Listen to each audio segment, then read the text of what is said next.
Série de Paul Sejong sur la croissance spirituelle numéro 1. L'Évangile de Matthieu, volume 1, de Paul Sejong.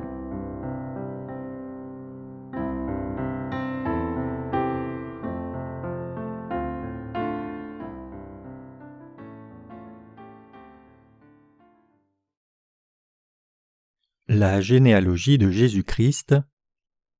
Matthieu chapitre 1 versets 1 à 6. Généalogie de Jésus-Christ, fils de David, fils d'Abraham. Abraham engendra Isaac, Isaac engendra Jacob. Jacob engendra Juda et ses frères, Juda engendra de Tamar Parès et Zara, Parès engendra Esrom, Esrom engendra Aram, Aram engendra Aminadab, Aminadab engendra Nasson, Nasson engendra Salmon, Salmon engendra Boaz de Rahab, Boaz engendra Obed de Ruth, Obed engendra Isaïe, Isaïe engendra David, le roi David engendra Salomon de la femme d'Uri. Pour faire partie de la généalogie de Jésus-Christ, nous devons croire dans son salut. En d'autres termes, croire en son salut est la seule façon de faire partie de sa généalogie. Notre Père, Dieu, n'a pas envoyé des anges pour nous sauver. Il a envoyé son Fils unique. C'est Jésus-Christ que notre Père, Dieu, envoya pour nous sauver du péché. Il fit une alliance afin que quiconque croit en Jésus, qui est le Fils de Dieu et notre Sauveur, soit sauvé de tous ses péchés une fois pour toutes. Dans ce contexte, Matthieu 1 verset 1 dit « Généalogie de Jésus-Christ, fils de David, fils d'Abraham ». Ici, la généalogie de Jésus-Christ implique le monde spirituel concernant la façon dont nous pouvons devenir enfants de Dieu par la foi, qui connaît et croit en Jésus-Christ étant délivré de la puissance des ténèbres. Ce passage décrit ce qui est requis pour qu'un pécheur soit sauvé de ses péchés et devienne enfant de Dieu. En d'autres termes, pour devenir un enfant de Dieu, on a besoin de la même foi qu'Abraham. Quel genre de foi est requise pour entrer dans le royaume de Dieu ? Nous avons besoin de croire dans la parole de Dieu absolument comme Abraham. En quoi la foi d'Abraham a-t-elle plu à Dieu ? Il croyait la parole de Dieu entièrement et espérait ce qui était impossible par la logique humaine. Il croyait dans l'alliance de Dieu comme il l'avait dit, ce qui dépassait l'imagination humaine. C'était la nature de sa foi. Même quand la femme d'Abraham avait passé l'âge d'enfanter et qu'il lui était donc impossible de procréer, Abraham crut l'alliance de Dieu avec lui, selon laquelle sa descendance serait aussi nombreuse que les étoiles du ciel. Dieu le lui imputa à justice et prit plaisir en lui. C'est ainsi qu'Abraham devint le père des justes par la foi. Vous et moi aujourd'hui regardons Abraham comme le père des croyants, parce qu'il a cru exactement ce que Dieu a dit. De la même façon, nous devons avoir le genre de foi d'Abraham pour entrer dans le royaume de Jésus. C'est le seul moyen pour qu'un pécheur reçoive la rémission du péché et devienne juste. Nous entrons dans le royaume de Dieu et nous recevons son salut en acceptant Jésus comme notre Seigneur et Sauveur. Comment croyons-nous en Jésus comme notre Sauveur pour faire partie de la généalogie de Jésus-Christ ? En d'autres termes, comment croyons-nous en son salut des pécheurs ? Nous devons croire dans l'évangile de l'eau et de l'esprit comme il nous est donné. Notre Père Dieu envoya son Fils Jésus dans ce monde comme sauveur du monde pour prendre les péchés du monde. Donc, nous devons admettre le fait que Jésus ait pris tous les péchés du monde par la méthode du baptême de Jean-Baptiste au Jourdain. Et la vraie foi, c'est croire qu'il fut crucifié pour nos péchés, versa son sang et mourut à la croix, ressuscita des morts et sauva ceux qui croient en lui. Jésus lui répondit « Laisse faire maintenant car il est convenable que nous accomplissions ainsi tout ce qui est juste. » Et Jean ne lui résista plus. Dès que Jésus eut été baptisé, il sortit de l'eau, et voici les cieux s'ouvrirent et il vit l'Esprit de Dieu descendre comme une colombe et venir sur lui. Matthieu 3, versets 15 à 16. Ce passage est la vérité sur la façon dont Jésus a pris les péchés du monde par son baptême. Notre Père Dieu envoya notre Seigneur Jésus vers les pécheurs et lui fit prendre tous nos péchés, lorsqu'il fut baptisé par Jean-Baptiste pour purifier nos cœurs et les rendre blancs comme neige, et pour ouvrir la porte du royaume de Dieu. nous pouvons devenir justes en acceptant sa parole dans nos cœurs et devenir les membres de sa famille. Quiconque croit en l'œuvre que Jésus a accomplie peut, de pécheur, devenir une personne sans péché. La voie pour entrer dans la famille de Dieu, c'est de croire en l'évangile de l'eau et de l'esprit. Pour qu'un pécheur devienne enfant de Dieu, il a besoin d'avoir la foi qui croit que Jésus est le sauveur des pécheurs. Dans l'Écriture, le fils de David signifie que Jésus est le descendant de Juda. Dans l'Ancien Testament, Dieu fit une alliance selon laquelle il ferait sortir des rois de la tribu de Juda, un fils de Jacob. Genèse 49, verset 10. David est un homme de la tribu de Juda dont l'Ancien Testament parle. Et Jésus est né de la tribu de Juda comme le roi. Comme Abraham, nous faisons partie de la famille royale en croyant dans la parole de Dieu. Nous devenons enfants de Dieu spirituellement. Et quiconque est entré dans la généalogie de Jésus-Christ par la foi est déjà devenu enfant de Dieu. Abraham engendra Isaac, Isaac engendra Jacob, Jacob engendra Juda et ses frères et ils engendrèrent leurs descendants. Les gens qui croient dans la parole de Dieu engendrent d'autres enfants de Dieu. Tous ceux qui entrent dans la généalogie de Jésus par la foi sont ceux qui ont reçu la grâce de Dieu et non ceux qui se vantent d'eux-mêmes. Ils étaient humbles et faibles, mais ils ont cru la parole de Dieu, donc ils sont devenus une famille avec un vrai roi. Comme nous faisons partie de sa généalogie par la foi, nous devons savoir cela. Dans la généalogie de Jésus-Christ, il y avait une prostituée nommée Rahab, tout comme une femme nommée Ruth la Moabite, des gentilles. Alors comment une prostituée a-t-elle pu faire partie de la généalogie de Jésus? C'est par sa foi que Rahab entra dans le royaume de Dieu. Dieu nous dit que le seul moyen pour qu'un pécheur devienne enfant de Dieu, c'est de croire sa parole. Cela signifie que la vraie foi ne vit pas une bonne vie en faisant de bonnes œuvres, mais en croyant la parole de Dieu.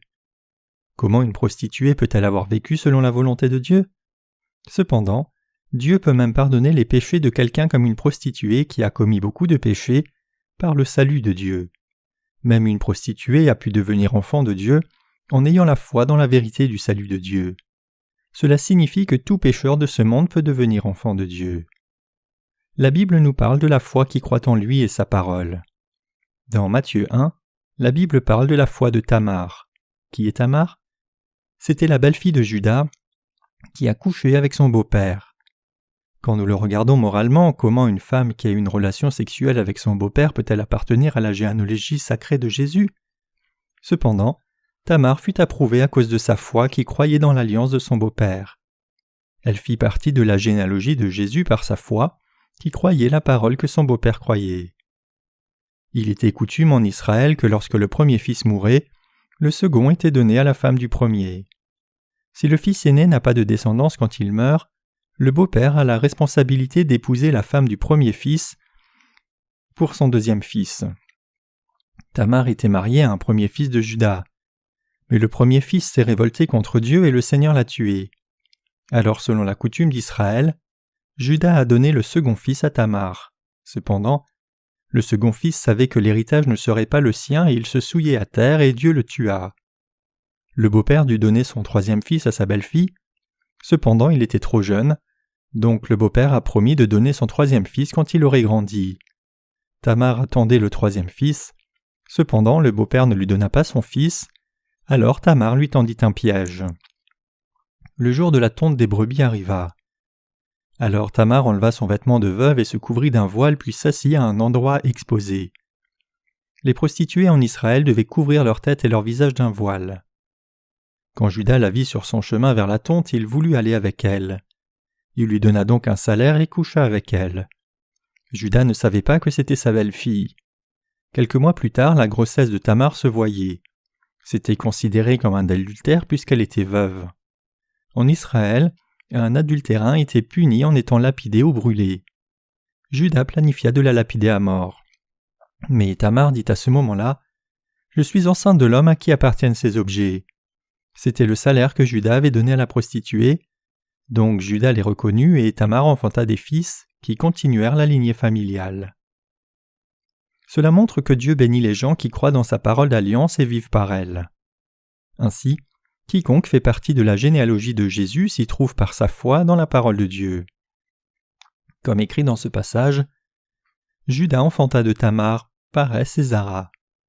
Tamar donna naissance à des jumeaux et continua la généalogie de Jésus par sa foi dans l'alliance de Dieu avec Juda. Ici, aucun Israélite n'a critiqué Tamar en disant « tu as mal fait ». Il louait plutôt Tamar pour sa foi, disant que c'est une foi de bénédiction. De la même façon, Dieu agrée la foi de ceux qui croient la parole de Dieu. Tamar a pu faire partie de la généalogie de Jésus parce qu'elle croyait dans l'alliance de Dieu.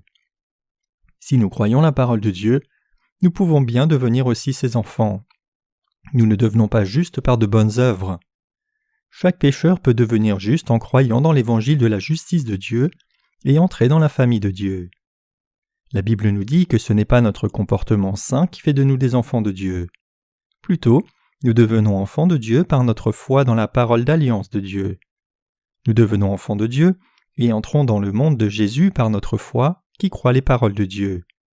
Nous devenons les enfants de Dieu par notre foi dans la parole de Dieu. Nous devons savoir et croire que nous devenons justes et sans péché en croyant en Jésus. La Bible nous dit que la foi qui croit l'Écriture comme elle est, c'est la foi qui croit dans la justice de Dieu. Pour devenir justes quand nous acceptons Jésus, nous devons croire dans l'évangile de l'eau et de l'esprit. Le mot « sanctification » est souvent utilisé dans toutes les religions du monde. Cependant, Jésus nous dit que personne n'entre dans le royaume de Dieu pour s'être sanctifié lui-même. Examinons l'Écriture. Abraham présenta sa femme comme sa sœur par peur pour sa sécurité. Isaac fit de même. Abraham trompa sa femme et Isaac a fait de même aussi. Tamar et Rahab dans le passage étaient aussi des exemples de gens qui n'auraient pas pu faire partie de la généalogie de Jésus, sinon par leur foi. Dans le christianisme, la sanctification signifie devenir saint progressivement. Cependant, Tamar a eu une relation sexuelle avec son beau-père, Rahab était une prostituée, et Ruth était une gentille. Aucune de ces femmes n'avait le statut pour faire partie de la généalogie de Jésus dans une perspective humaine. Cependant, la raison pour laquelle elles étaient appelées justes et ont fait partie de la généalogie de Jésus, c'est qu'elles avaient une foi absolue dans l'alliance de Dieu. C'est le genre de foi qui nous amène à devenir enfants de Dieu. Par la parole de justice de Dieu, nous avons connu l'évangile de l'eau et de l'esprit par la foi qui croit que Jésus est notre Sauveur. En d'autres termes, le fait d'être sans péché n'est même pas dû à 0,001% à nos bonnes œuvres. Nous sommes devenus sans péché en croyant en Jésus comme notre Sauveur, qui est le Fils de Dieu, la parole écrite de Dieu, c'est-à-dire l'évangile de l'eau et de l'esprit. Nous sommes devenus les enfants de Dieu en acceptant Jésus comme notre Seigneur et Sauveur. Dieu notre Roi nous dit que ceux qui sont avec le Saint-Esprit sont son peuple. Il appelle des gens comme nous qui ont foi dans l'évangile de l'eau et de l'esprit, mes enfants nés de nouveau. Dans la Bible, les enfants justes de Dieu sont différents des gens ordinaires qui ne sont pas encore sauvés de leurs péchés. Ceux qui ont accepté et qui croient dans l'évangile de l'eau et de l'esprit sont différents du reste des gens qui n'ont pas reçu la rémission des péchés. Nous avons été pardonnés de tous nos péchés parce que nous croyons en Jésus qui est notre Sauveur, comme notre Sauveur de tout cœur.